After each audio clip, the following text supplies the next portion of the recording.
आठवतील समतेचा लढा हा पाठ बघणार आहोत. तर हा पाठ बघण्याच्या पूर्वी आपला जो स्वातंत्र्य लढा झाला होता त्याच्यात दलितांचं आणि स्त्रियांचं जे योगदान आहे त्याबद्दल आपण आज माहिती घेणार आहोत. तर विद्यार्थी मित्रांनो, मी काही पीपीटी बनवून आणलेली ती तुम्हाला शेअर करतो आणि तुम्ही त्याच्याकडे लक्ष द्या.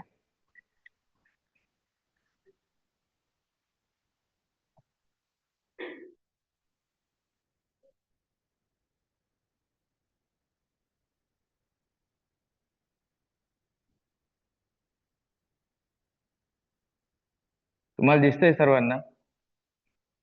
स्लाइड दिसते का? विद्यार्थी मित्रांनो, आज आपण स्त्रियांची चळवळ आणि दलित चळवळ याबद्दल माहिती घेणार आहोत. तर स्त्रियांच्या चळवळीमध्ये भारतातील समाज व्यवस्थेत स्त्रियांना दुय्यम स्थान होते. अनेक दुष्ट चालीरीतींमुळे त्यांच्यावर अन्याय होत असे. त्यांच्यावर अन्याय होत असे. परंतु आधुनिक युगात या विरुद्ध जागृती होऊ लागली. स्त्री विषयक स्त्रियांना दुय्यम स्थान होते. अनेक दुष्ट चालीरीतींमुळे त्यांच्यावर अन्याय होत असे. परंतु आधुनिक युगात याविरुद्ध जागृती होऊ लागली. स्त्री विषयक सुधारणा चळवळीत काही पुरुषांना सुधारकांनी पुढाकार घेतला. काळाच्या ओघात स्त्रियांचे नेतृत्व पुढे जाऊ लागले. त्यांच्या स्वतंत्र संस्था संघटनांनाही स्थापन होऊ लागले. पंडिता रमाबाई यांनी स्थापन केलेले आर्य महिला समाज व शारदा सदन या संस्था, तसेच रमाबाई रानडे यांनी स्थापन केलेली सेवा सदन संस्था ही त्यांची उदाहरणे आहेत. भारत महिला परिषद ही 1904 मध्ये सुरू झाली. ऑल इंडिया वुमेन्स कॉन्फरन्स 1927 ला या संस्थांची स्थापना झाली. त्यामुळे या संस्थात्मक कार्य राष्ट्रीय पातळीवर जाऊन पोहोचले. वारसा माध्यमातून स्त्रिया संघर्ष करू लागल्या. हक्क, मतदानाचा हक्क इत्यादी प्रश्नांबाबत या संघटनांच्या माध्यमातून स्त्रिया संघर्ष करू लागल्या. रमाबाई जनार्दन सावे या भारतीय वैद्यकीय सेवा देणाऱ्या पहिल्या स्त्री डॉक्टर होत्या. त्यांनी स्त्रियांसाठी आरोग्यविषयक व्याख्यानमाला चालवल्या. आता आपण पुढे दलित चळवळ बघणार आहोत. तुम्हाला स्त्रियांची चळवळ समजली हे मी गृहीत धरतो. आणि आता मी त्यामध्येच तुम्हाला विचारतो की भारत महिला परिषद ही कधी स्थापन झाली होती? आताच आपण बघितलंय की भारत महिला परिषद ही 1904 मध्ये स्थापन झालेली. असा प्रश्न तुम्हाला विचारल्यावर तुम्हाला यायला पाहिजे, रमाबाई रानडे यांनी कोणती संस्था स्थापन केली होती, असाही इथे प्रश्न बनू शकतो. तर रमाबाई रानडे यांनी सेवा सदन ही संस्था स्थापन केली होती. सर्वांना कळतंय का? सर्वांनी थंब करा. आता आपण पुढे दलित चळवळ बघणार आहोत. तर भारतातील समाज रचना विषमतेवर आधारलेली होती. समाजात दलितांना मिळणाऱ्या अन्याय वागणुकीविरुद्ध समाजात ज्योतिराव फुले, नारायण गुरु यांसारख्या समाजसुधारकांनी जनजागृती केली. महात्मा फुले यांनी शिकवणीला अनुसरून गोपाळ बाबा वलंगकर, शिवराम जानबा कांबळे यांनी अस्पृश्यता निर्मूलनाचे कार्य केले. आता त्या काळात अस्पृश्यांना, जे ब्राह्मण लोकांनी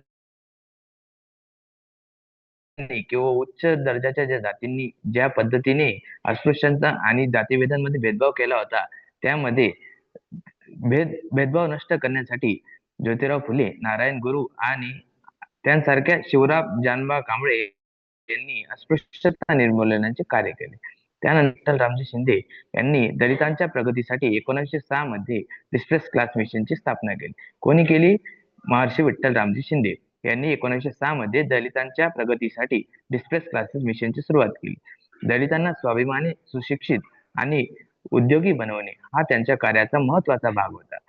तर उच्चवर्णीयांच्या मनातील दलित विषयक भ्रामक समजुती नष्ट करणे हा या कार्याचा दुसरा भाग.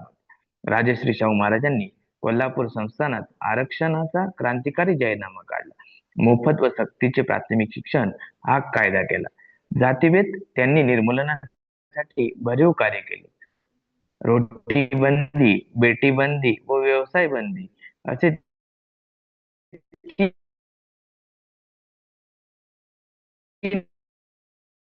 निर्बंध जाती व्यवस्थित होते. तर यात काम केले. कोणी केले? राजश्री शाहू महाराजांनी. कोणत्या संस्थेले? कोल्हापूर संस्था. एवढं तुम्हाला समजलंय सर्वांना? सर्वांनी थंब करा आणि मला सांगा की तुम्हाला सर्व समजलेलं आहे.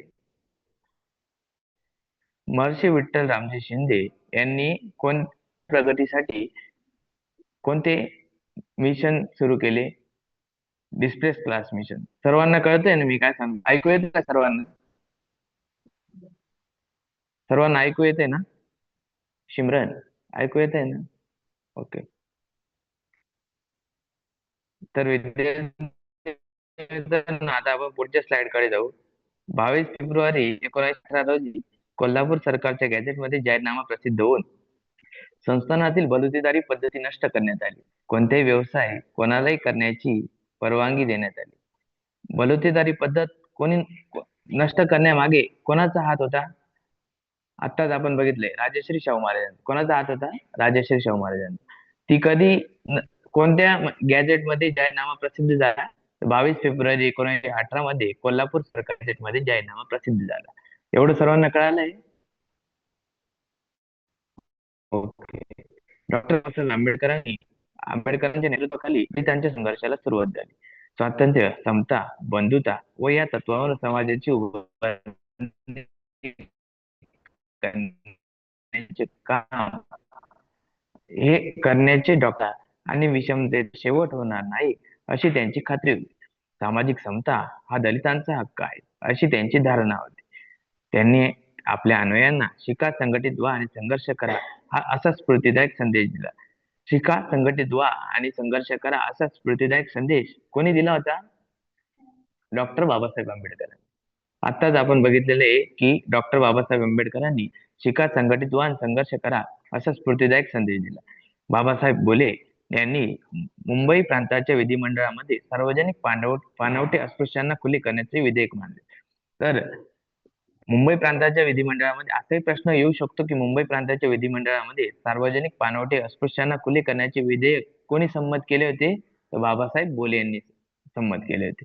सर्वांना कळतंय ना? काय बोलत, ऐकू येते सर्वांना?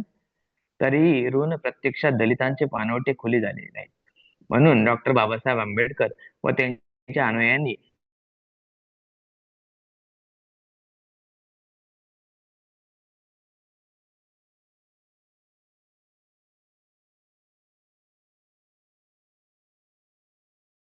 प्रवेश मिळावा यासाठी 1930 मध्ये सत्याग्रह केला. या सत्याग्रहाचे नेतृत्व कर्मवीर दादासाहेब गायकवाड यांनी केले होते. कोणी केले होते सत्याग्रहाचे नेतृत्व? काळाराम मंदिर सत्याग्रहाचे नेतृत्व कोणी केले होते? दादासाहेब गायकवाड यांनी केले होते.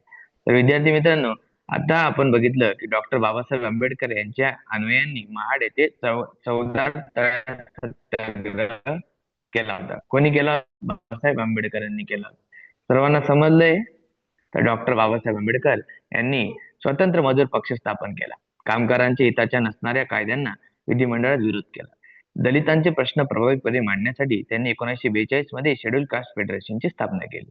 आधुनिक भारतात समतेवर आधारलेली समाज रचना निर्माण करण्याच्या कार्यात डॉक्टर बाबासाहेब आंबेडकर यांनी भारतीय संविधानाद्वारे महत्वाचे योगदान दिले. 1956 मध्ये नागपूर येथे आपल्या असंख्य अनुयायांचं मानवतेचा व समानतेचा पुरस्कार करणाऱ्या बौद्ध धर्माचा त्यांनी स्वीकार केला. आधुनिक भारताच्या जडणघडणीत समतेसाठी उभारलेल्या लढ्याचे महत्वाचे स्थान आहे. तर विद्यार्थी मित्रांनो, आता आपण बघितले की डॉक्टर बाबासाहेब आंबेडकर यांनी कोणकोणत्या पक्षाची स्थापना केली होती? तर कोण सांगेल कोणकोणत्या पक्षाची स्थापना केली होती? कमेंट मध्ये उत्तर द्या. शेड्यूल कास्ट फेडरेशन आणि स्वतंत्र मजूर पक्ष या दोन पक्षांची स्थापना केली. तर दलितांचे प्रश्न प्रभावीपणे मांडण्यासाठी 1942 मध्ये कोणत्या पक्षाची स्थापना केली होती? आत्ताच बघितले, शेड्यूल कास्ट फेडरेशनची स्थापना केली होती. आता आणि त्यांनी 1956 मध्ये नागपूर येथे असंख्य अनुयायांचा मानवतेचा आणि समतेचा पुरस्कार करण्यासाठी बौद्ध धर्माचा स्वीकार केला होता. एवढं सर्वांना समजलेलं आहे? आता आपण त्याच्यावरचे प्रश्न बघूया. तर आता आपण जो पाठ घेतला त्यावर मी तुम्हाला काही ते प्रश्न विचारतो. संकलनात्मक प्रश्न आहे, एका वाक्यात उत्तर द्यायची आहे. आर्य महिला समाजाची स्थापना कोणी केली?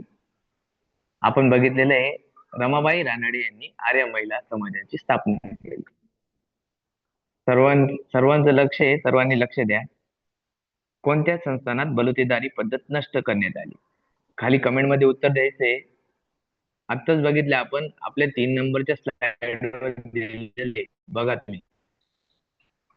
22 फेब्रुवारी 1918 रोजी कोल्हापूर सरकारच्या गॅझेटमध्ये जाहीरनामा प्रसिद्ध होऊन संस्थानातील बलुतेदारी पद्धत नष्ट करण्यात आली. म्हणजे कुठे केली? कोल्हापूर संस्थानात केली. त्यानंतर डिस्प्लेस क्लास मिशन ही संस्था कोणी सुरू केली? आत्ताच बघितलंय आपण की डिस्प्लेस क्लास मिशन ही संस्था कुठे आपल्या 2 नंबर स्लाइड वर आहे, महर्षी विठ्ठल रामजी शिंदे यांनी सुरू केली. विठ्ठल रामजी शिंदे यांनी सुरू केली.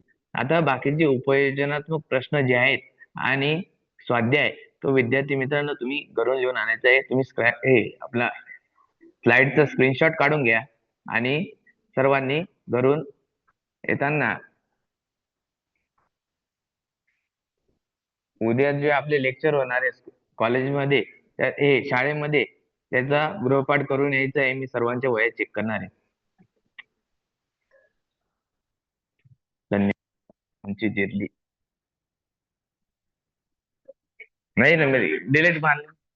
लिव आलंय.